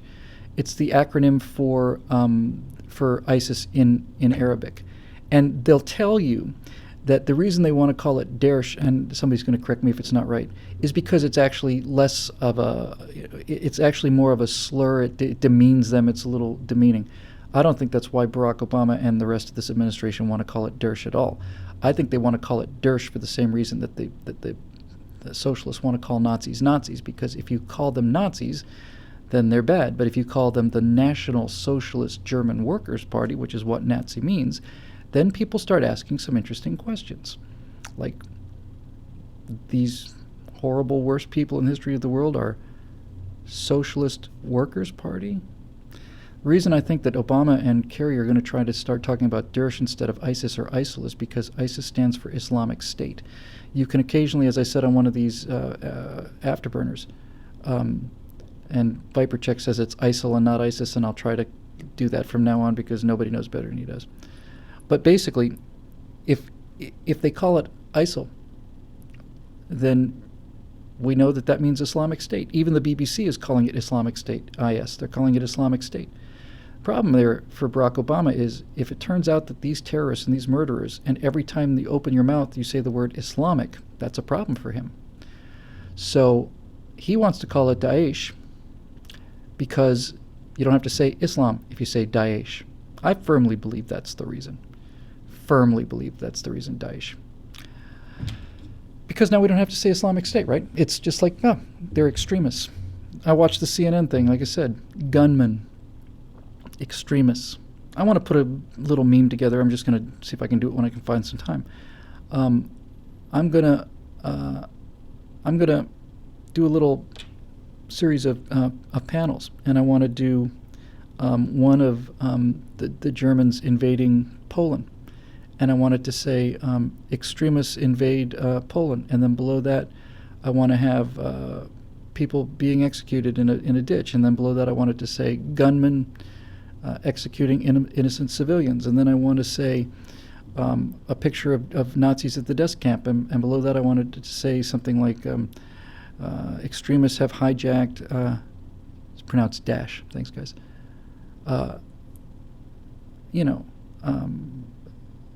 Extremists have hijacked, the ideology of the German people. Basically, I want to say, yeah, we'll just show all the Nazis and we'll not say the word Nazi. We're not going to say the word German. It's ridiculous. I think he wants to say dash because it doesn't say Islamic, and it's bad PR. If you have to say Islamic State is murdering people, we know how he feels about all that stuff, and we all know what side he's on. Let's move on here. I'm going to see if I can make these answers a little faster here.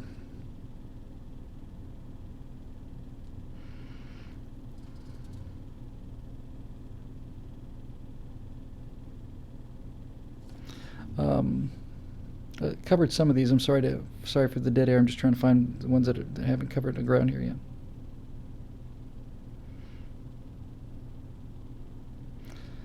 This is I was dancing around this a little bit when I was talking about the quality of the refugees, but Samuel Martin says, are you of a mind as I am that Muslims should stay in their own countries and fix their own problems instead of becoming someone else's? Look, there's a guy I saw, he's terrific. I'm going to find it and I'm going to link to it. And he's the guy that does these examples and lessons using gumballs. And he uses a gumball, 1 million people is one gumball. And so it's a brilliant analogy. It's absolutely brilliant. He's done it before. Basically, he was talking about the immigration problem. He said, here's how many people there are in the United States, and he puts in 300 gumballs for 300 million people. And then he says, here's how many we take a year, 1 million. He puts a drop of a gumball in there. And then he basically says, here's the number of people in the world that are, seeking asylum, and it's thousands and thousands of gumballs. And he says, even if we put 2 gumballs in or 3 every year, the thousands of gumballs add hundreds of gumballs every year because the birth rate. And he basically said, you cannot take column after column after column after column after column after column of 4 or 5 foot columns filled with gumballs and put them into a container this big. You can't do it. Brilliant. Brilliant. And so this is the question. If some people deserve asylum here, why doesn't everybody deserve asylum here? And if everybody deserves asylum here and everybody gets asylum here, then there is no here anymore. They simply bring the values that destroyed their countries here, and they destroy this country in much the same way that Californians have ruined the economy of California with their liberal policies. And so they're seduced by the low tax rates and the business opportunities in Texas. So they go to Texas, and the first thing they start doing is voting Texas into being California. They just soil their campfires wherever they go. So this is an interesting point. It's the point, really. We can't take every refugee in the world, even if we wanted to. It would not only destroy this country, we just can't do it. There's just physically not possible. So, what do we do about this?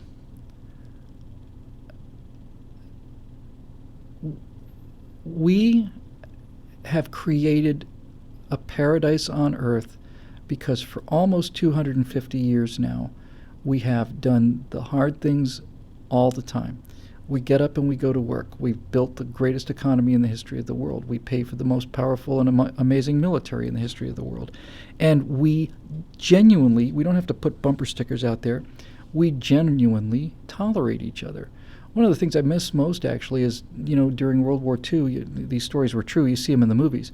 But these guys would be in a unit in Germany, let's say, and they would refer to themselves, oh, yeah, you're a wop, you're a mick, you're a dago, you're a spick, you're a this, you're a that. And it was done out of love and affection. These guys were brothers in arms, and they understood that the differences were actually something to joke about because they were trivial. That's That is the hard work of making America. It's not just going overseas and fighting and dying. It's getting up at 6 o'clock or 7 o'clock in the morning and going to work, and saving money and hoping your kids have a better life than you did, and putting up with people you don't like. And it's not tolerance, it's not an expression, it's what we do every day. There's not a nation on the earth that's not represented here. And if you make the decision to become America, it works great. Multiculturalism is a catastrophic failure. The melting pot is the greatest success in the history of the world. So the question then is, we built this, and we earn it. We not just earned it, we earn it every day. We go to work, and we get along with people who are different than us, and we make friends with them, or we don't. And people who we absolutely hate and despise politically, we can be sitting next to at a Gator game because he's a Gator, I'm a Gator, we're playing Florida State. I don't care if this guy's half of my friends I watch football with them, not half. Who am I kidding? 90% of them are all giant liberals. We don't talk politics, we talk Gators. We're gonna pound the daylights out of Florida State, I hope. And see what I mean? It's like it works. So the question is, if we paid for this in blood and sweat over 250 years, what entitles somebody else to simply come in and get the benefits if they're not willing to do it on their own at home? Where are the patriots? Where are the patriots in these countries? Where are they? And if they're not there, and they're not, where are the people that are ready to fight and die for a revolution, for freedom, to get the things that we have? It's not a mystery, It's not like these documents that make this country work are locked in a vault someplace that are only seen by a priest, once a year. It's not the case. Any country in the world can figure out how to do this. We know what works. We know what works, and we show everybody what works every day. And the exportation of capitalism and the free market, American values and American culture has lifted the rest of the world out of poverty. India used to be in the Stone Age, and so did China, and American money got them out of it. So the question is, we keep talking about how we owe these people refuge, but what do they owe themselves? What have they done to earn it? Where are the people fighting for a better life in these countries? I don't see them anywhere. That's not true. I take it back. I saw it in Iran in 2009 with that movement where they were ready to topple the mullahs, and all they needed was just the kind of support that Reagan gave to the people behind the Iron Curtain, is the psychological support saying, we're on your side, you're going to win. And this president simply would not do it. He let those mullahs execute these people and suppress that green rebellion in Iran. And that's another message that was sent to the rest of the moderates in the world. That is the greatest foreign policy failure of the century so far, and maybe of the last 50 years since World War II. We could have overthrown the worst regime in the world without us doing anything other than saying we're on your side. But would he do it? No. Why? We know why. So the Iranians were ready to fight for their freedom, and it's not even physical support. I'm not even talking about sending in troops or even airstrikes. I'm saying moral support. It's the reason the Soviet Union fell and the Eastern Bloc fell was because we had Radio-Free Europe, and Reagan would come in after Carter. Oh, we're going to have to get along with them. We have to accept the fact that the communists will be here forever. And Ronald Reagan, Margaret Thatcher, and Pope John Paul II said this is an evil system, and we can beat it. And when people heard somebody say that, powerful people say that, they beat it. All they needed was the moral support. They don't get anything. They don't get anything from this president. Nothing. So, why don't they fix their own countries? They have a moral obligation to do it. We should help them when they're trying to. And when I say help them, I mean help them in ways that are, aid, weapons maybe. I don't mean we have to go in there and fix every single country. We've already figured out that's not really going to work. So, there you go. Yes, why don't you, instead of coming here, why don't you fight for freedom in your own country? Well, I might get killed doing that. And how many people have we lost for freedom? How many people did we lose in the revolution? How many people did we lose in the Civil War? How many people do we lose in Iraq? How many people have we lost fighting for other people's freedom? And they're not ready to fight for their own? We have a moral obligation to people to provide them with the benefits of freedom and hard work when they do not fight for their own freedom or their own hard work? How does that work? I don't understand. I don't understand how we owe them. If you really want to live a better life in Syria, Why don't you, now with this said, I just caught myself here, we could have backed these people, but once again, Obama will not, he will not do it. He will not do it. We give him partial support, then we pull the support and so on. But frankly, you have an obligation to improve your own life. It's not my obligation to improve your life for you, and it's not my obligation to invite you in, not only to take the fruits of all the work and blood that we've spent, but to also have you come in determined to destroy it, determined to change it, determined to turn it into what you're running away from. And that's not just true for these Islamic immigrants. It's also true for Mexican immigrants. Listen, I've been in Los Angeles for half my life now. The Mexicans I meet here are the nicest, most wonderful, warm, hard-working, friendly people I've ever met. I love them. I think they're absolutely terrific. But if you are coming to America to become a new person and give up your Mexican citizenship, stand in line, do the right thing, then welcome, brother. You're as welcome here as I am. But when huge numbers of people are here, not for the country, but for whatever they can take out of the country and then send back home, and their alliance, their heart is with the country they came from, that's a problem. That's a real problem. I'm speaking to you, La Raza.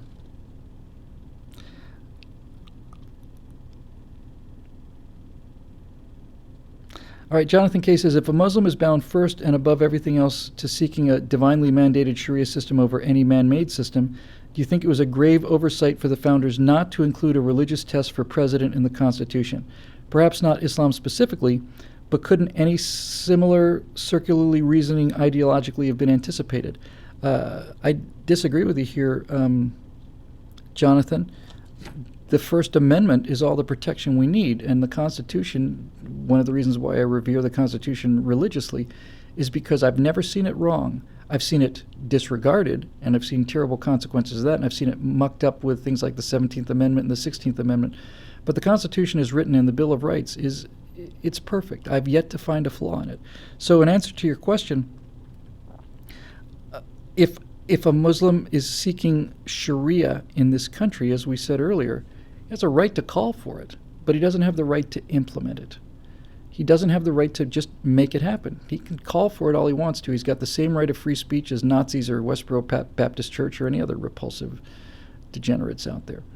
He has a right to call for it all he wants to. But what he doesn't have a right to do is he doesn't have a right to plot, he doesn't have a right to murder, he doesn't have a right to sedition, he doesn't have a right to simply fiat it into condition.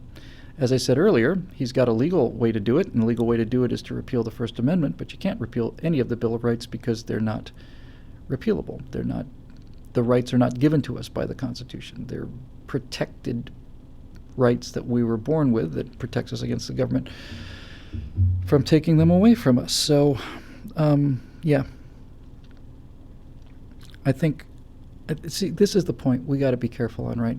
We have to beat this ideology. This is the challenge of this century, is Islam. It was Nazism and communism, and we beat Nazism, we beat communism, and now we have to face Islam. But we can't lose who we are in the process. We just can't. We can't do it. We can't give up what we believe in. And that's not to say we can't fight. And if they're fighting dirty, we fight dirty back. But we can't lose our soul over this, right? We don't want to lose America, and we don't want to lose our souls. We don't want to lose those things. So we don't need a religious test. We need I don't want to say a loyalty test. We need evidence of loyalty to America. We need evidence that you've given up your old life and started your new life. When look at the history of the Revolution and the War of 1812, my ancestors are British, but I'm on America's side. I'm on Britain's side if it's not America versus Britain, but I'm America versus Britain. I'm on America's side. And this is what we ask. And that's really all we ask. And it's not too much to ask, is it really? Kevin Jordan says, are we seeing Europe finally taking some military responsibility for their own safety for the first time since World War II? Yes. See, these things are all tied together. There wouldn't be an Islamic problem in Europe if there wasn't a socialism problem in Europe. If Europe did not provide cradle-to-grave socialist benefits, then they would not have to import people to keep the Ponzi scheme going.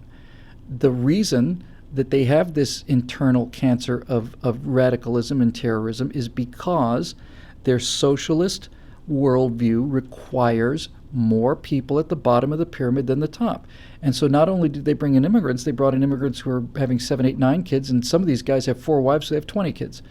And they thought, well, great, that'll keep our social welfare state going. How stupid do you have to be? It's not, these people coming in here are not going to work their lives so that they can support French people. It's ridiculous. It's just silly. And that's why this country works. Now, I heard an argument that I thought was a very good argument, and the argument was this. We could have all the immigration in this country we want to if we didn't provide benefits. In other words, if we didn't provide benefits and there was no drain on the Treasury, let anybody who wants to come here and work is fine. The more I think about that, the more I realize if you get people coming in here who are ready to work for $1 an hour, that's really not fair to people who are ready to work for $6 an hour. So belay that order. But yeah, they seem to finally be waking up to it. You know, they launched these strikes. The French launched these strikes. It was nice to see a Rafale fighter on full afterburners. The French Rafale is a cool-looking airplane. I didn't know if I'd ever live long enough to see it actually deployed in combat, but there they go. But, you know, you hear stories about we sent 7 airplanes, or we dropped 20 bombs, or we sent 20 airplanes and we dropped 20 bombs. You know, we dropped 20 bombs by accident. I mean, you know, I don't want to mock them. I'm glad they're doing something. The fact that they're doing something is important. And look, the fact that you can't buy a gun anywhere in Europe is an indication now that things have changed. This immigration flood, the pre-Paris invasion of these refugees has changed Europe's mind. I forget who said it. It wasn't me, but somebody said they've seen Islam, they don't like Islam, and they've had enough of Islam. Which again, of course, is unfair and awful for the people who aren't these jihadis. But then again, if you're a moderate Muslim and you see these people causing these things and you don't stand up and say this is terrorism and murder and we're French people and we support France and we utterly condemn this, you're not seeing any of that. That's the moral equation, right? If they're not willing to pick the side of civilization, then they are complicit in it. In the same way that 7% of the German people were Nazis, but all of them went along with it. That made them complicit in their own destruction. They knew what was going on. They may not have known about the death camps, but they knew that their neighbors were not in their apartments anymore, and they were moving into their apartments, and the fact that they didn't do anything about it made them complicit in what they got.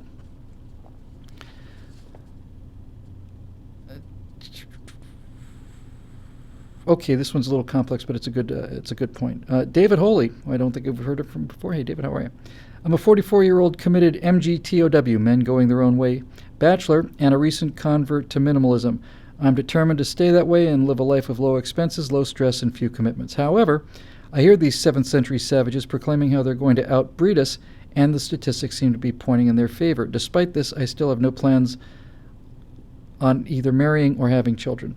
I'm a bit ambivalent on this. I don't want those bastards to win, but I don't want to encourage men to have to endure the physical and financial stress of a marriage and kids either, especially with the MGTOW movement gaining steam. Any thoughts or ideas on a good middle ground?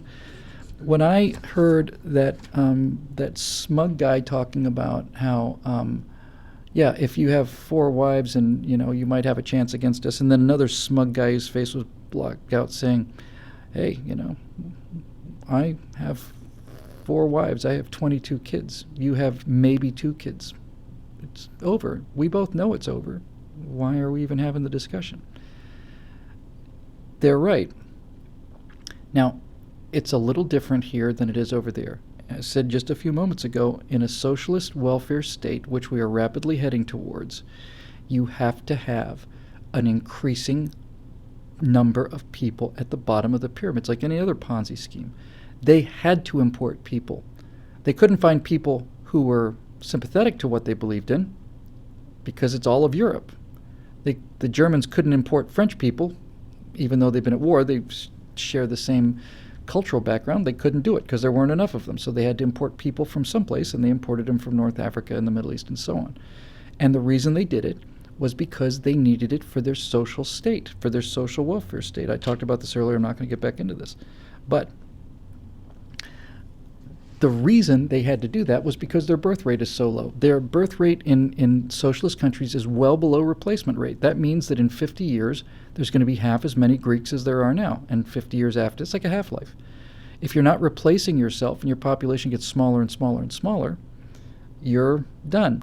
Now, it doesn't necessarily follow that that is an automatic death sentence. In America, for example, we have a positive birth rate, not a significantly positive one, but we have a positive birth rate here. And as long as we're not paying for other people, as long as I'm not paying for 4 people, then you could basically have a stable population. You could hold the population. You might even be able to reduce the population, and it will stay stable so long as I'm not working for somebody else. As long as I'm working for myself, it'll hold up. That's what's different about us, which is why I hate this socialism so much, and it's another reason why it doesn't work. It's not sustainable. Now, with all that said, I think that we really have abandoned our primary responsibility to the future, which is having kids.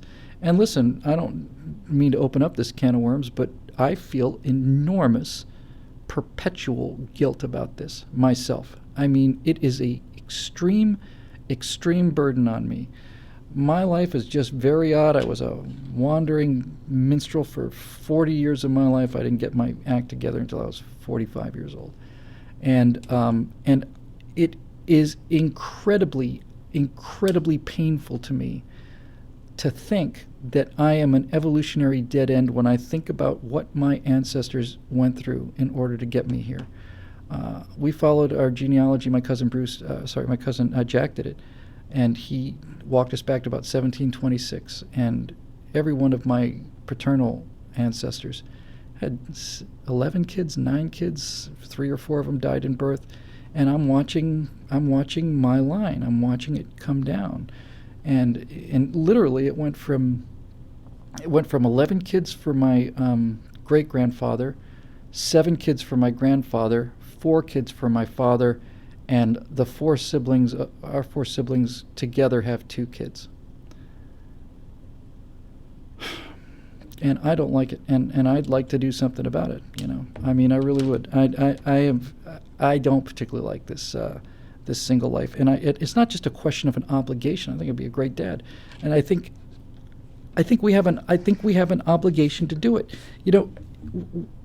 If we're going to be outbred by savages and idiots, it's suicide. It's just suicide. It's all there is to it. There's no other word for it. Children are, what do you say that's not a cliche, right? It's the primary drive. It's the primary reason that we're here is because of that. And we used to cherish the idea of children. We used to look forward to them and stuff. And now for more and more people, it's just a nuisance. And it gets in the way of our stuff. But listen, as a guy who's been, basically a bachelor his entire life, just for you, this is just for you there, Mr. MGTOW, and I'm not telling you how to live. God knows I never want to tell anybody how to live. But honestly, of all the things I miss in the world, it's having a family. It just is just unbearable to me. And I feel like I've betrayed, I really feel like I've betrayed all of those people.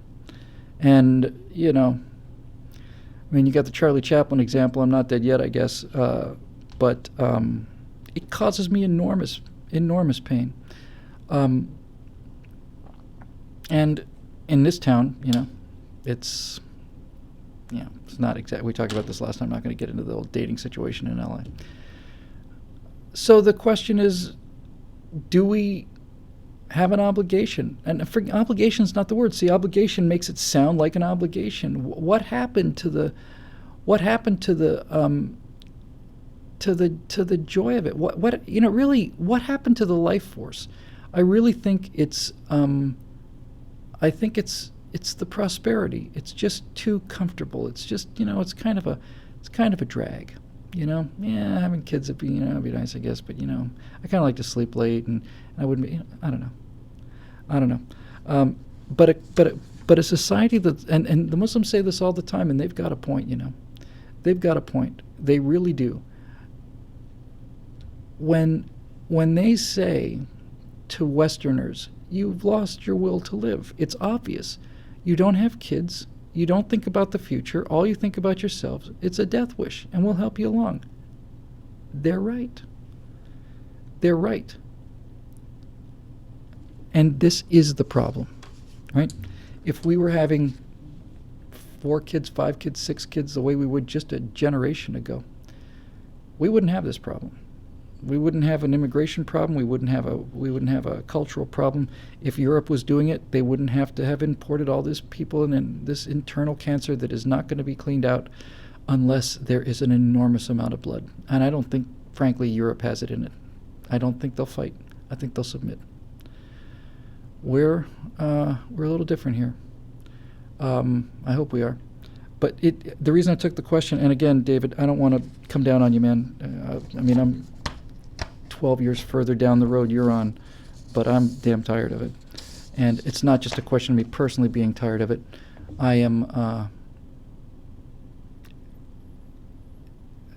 I think I really feel strongly, and more strongly every day, that we talk so many times. We talk in this country and in this culture about what we owe our children. We owe our children. We owe our children. We owe our children. It's nice. It's nice, and it's true. But we also owe our ancestors. When I think about the generations, and we only go back to 6, 7, 8 generations. I mean, go back to the first cell division when you really want to get down to it.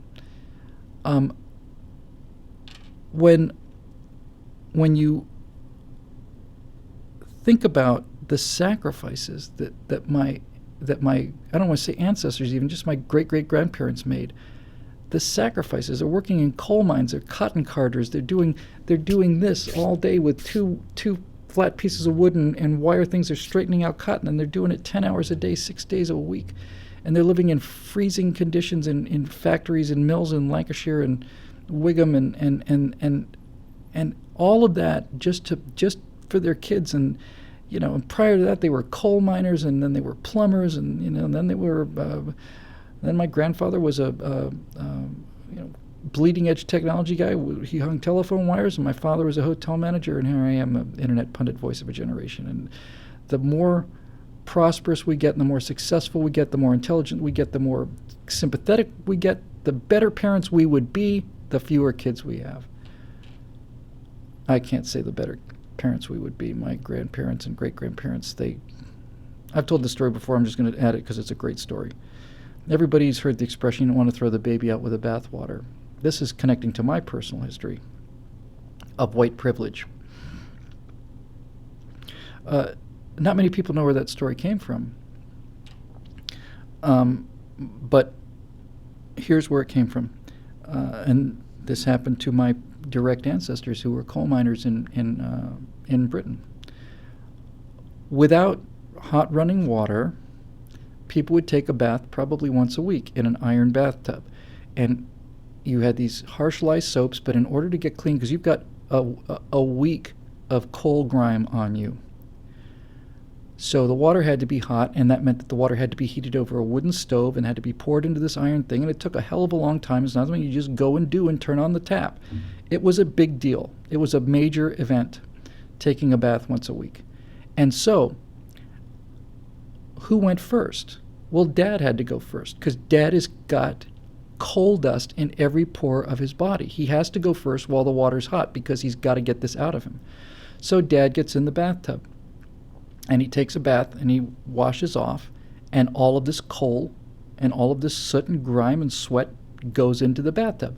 We don't pull the plug and then refill the bathtub. That's not going to happen. So Mom gets into the tub filled with dirty water, And she washes off and makes it even dirtier. And then the kids get into the bathtub filled with the filthy black water that looks like India ink at this point, and they wash off and they get done. And finally, the last person to get cleaned up is the baby.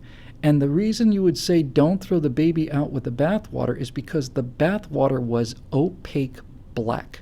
It was black. It was India ink black from coal and filth and dirt.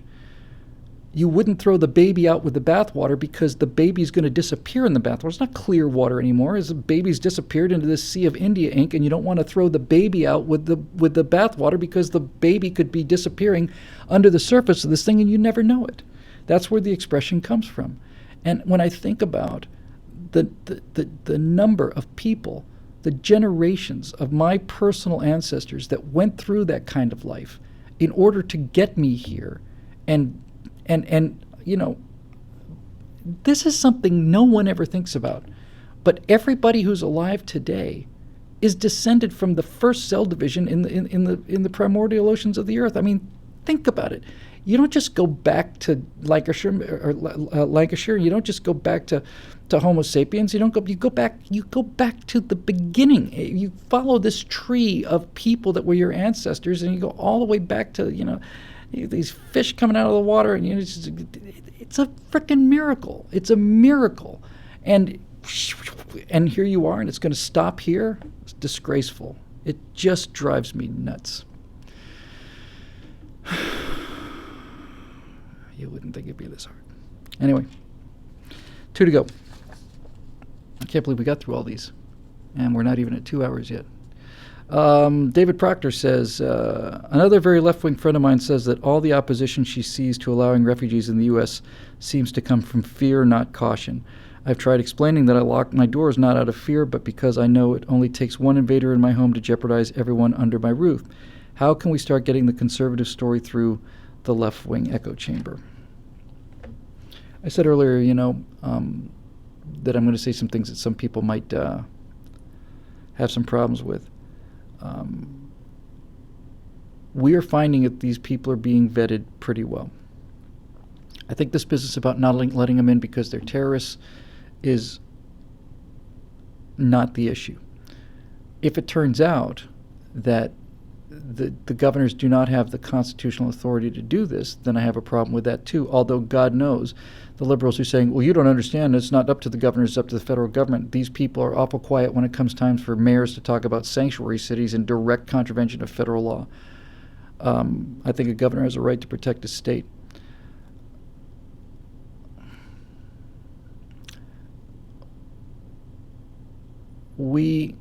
This is the issue.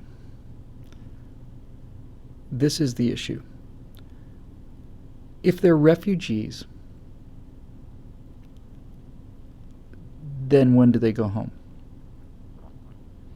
If they're never going home, then are they willing to live by our rules and our laws and our cultural norms and not theirs? There it is in a nutshell. I think that's the answer. If somebody says you lack compassion for these people, tell them this.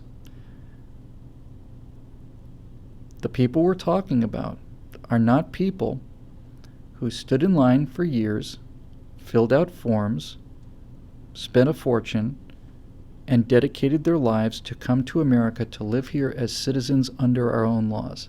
That's not what we're talking about. We're talking about people who are being imported into this country, many of whom are raised under the strictures of a religion that are antithetical to American values. And so the question is, are these refugees going to stay? And if they're going to stay, are they willing to give up their old life, their old values, and their old religious beliefs in exchange for ours? And if they are, then they're welcome. And if they're not, then they're not. Final question from Cheryl Twomey, who asked me to do this late so she could watch because she apparently has only come in the second hour. And this is basically, I just kind of almost teed this up. I'm glad I saved this for last because I want to close on this. How do we walk the fine line between humanitarianism, letting people in who are truly in need, and ensuring America's safety and letting no one in? That's the whole issue. That's the whole thing.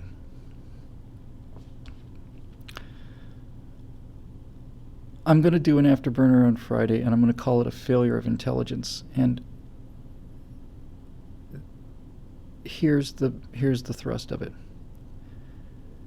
The people that say that by fighting the radicals and by trying to protect American culture, we are demeaning and harming other Muslims are wrong. As I said earlier, we had to fight Nazi Germany, but we didn't have to kill the Germans in America to do it. We have to fight radical Islam. It doesn't mean we have to take out and beat to death every honest, hardworking, decent Muslim that lives in this country, and that's the huge majority of them. It's a failure of intelligence to say that it's an either-or proposition. I'm capable of holding two thoughts in my mind at the same time, and they're not contradictory thoughts. I'm capable of saying this. The huge majority of Muslims in this country are peaceful people who live here in tranquility with the rest of us, and in many, and if not most cases, are tremendously virtuous people with very strong family values and so on. They have foregone what their religion commands them in order to live under the new religion, which is the religion of the Constitution of freedom and the American system. If we retaliate against this people, we lose our soul. We lose our soul. We lose the essence of what America is. And it's a failure of intelligence to say that it's either or. And that's what the left says. The left is terrified. The left is cowardice. The left is nothing but cowardice. So the left does not want to fight them. They don't not only do they not want to fight Islam, radical Islam. I just did it again. I just felt it's not radical Islam. It's Islam. There's moderate Islam. There's apostate Islam. But they don't want to fight Islam as it is because they don't want to fight anybody because they're cowards. So they will say, because they don't want to fight, they'll say, see, it's un-American to fight. It's un-American to fight. Obama says this all the time. That's not who we are, as if you know. As if you know who we are, Obama. By the way, I called him a traitor once or twice, and I just recently caught myself. He's not a traitor. In order to be a traitor, you have to be one of us and then sell us out. He's never been one of us. He's a foreign agent. He's not a traitor. So I am capable of keeping, I have the intelligence, and you do too, to keep two things in mind. One of them is I can fight radical Islam ruthlessly and understand that it's a threat not only to the American system, it's a threat to every human value that has any meaning in the world. It's fascism, it's totalitarianism, it's absolute utter control, it's brutality, savagery, it's everything wrong with the world. It's barbarism and it's evil. And we can fight this. And we can fight it without fighting the Muslims who don't adhere to it. And the point I made at the beginning of the show, and that's why it's a good close, is that if we don't fight the ideology and kill the jihadi warriors, then we are essentially abandoning the field to them.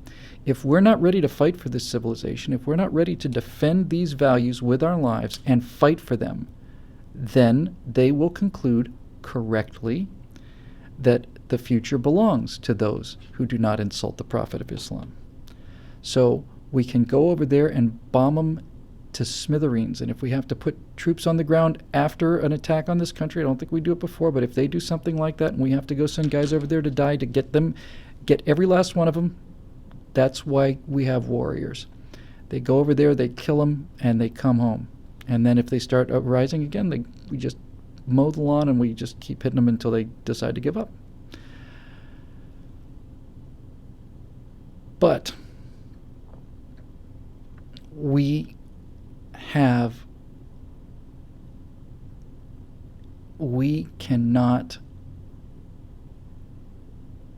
cannot give up the presumption of innocence. We cannot give up the idea of immigration. We cannot give up the essence of the American conscience that makes us the most moral power in the history of the world.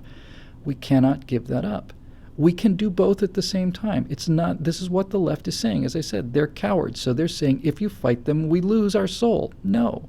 We can fight them and not only keep our soul, we can fight them and preserve the best of what we are by fighting them in the way that we fought the Germans. We didn't have to kill every German American in order to fight the Germans. We fought the Germans, and we beat them. We fought the Russians, and we beat them. We didn't have to kill every Russian in America. We didn't have to kill every Italian in America in order to fight them. We're smart enough to understand that there are innocent people and guilty people, and we're going after the guilty people. But we also have to have the social confidence and the fundamental self-respect and the fundamental self-love to understand that this is the greatest society in the history of the world, and we're prepared to defend it. We're not going to just roll over and die. They are, the left is, but we're not. That's the difference between us and them. And if anybody has any doubt, by the way, if Michael Moore or Janine Garofalo or any of these idiots, if we lose, and if they are in a room and they are lined up against a wall and they are said, either you will become a Muslim or you will die, every single one of them will do what the word means. They will submit. They will not fight. They will submit.